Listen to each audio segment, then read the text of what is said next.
One more thing we wanted to tell you about is there's this amazing organization out there called ORSIF, and it's the Organization for Occupational Radiation Safety in Interventional Fluoroscopy. And they have this incredible video called Invisible Impact: The Risk of Ionizing Radiation on Cath Lab Staff. And it's all about Dr. Edward Dietrich, who was one of the top cardiac surgeons in the US. Dr. Dietrich is also the founder and medical director of the Arizona Heart Foundation in Phoenix. Well, it turns out that a while back, he found out he had an 8-millimeter brain tumor. When they were doing all the checks and tests and interventional things that they had to do on him, they also found out that he has dense calcific plaque in the carotid artery.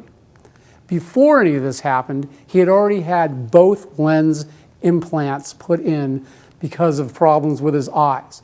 After all this happened, though, he became convinced, like he's positive, and that's why he, made this video to put it out there that radiation is what gave him that brain tumor. Radiation is what gave him that, plaque in his carotids, and it's also what harmed both of his eyes. So at the end of that video, they kind of talk about that interventional fluoroscopy is now used more than 10 million times. They have more than 10 million procedures annually going on.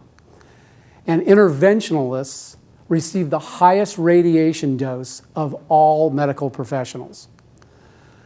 Lastly, I just want to end this little section on the cardiac cath lab by saying that recently I was talking to some people that work at one of the leading hospitals in the US, and right now 2 of their cardiologists have brain tumors.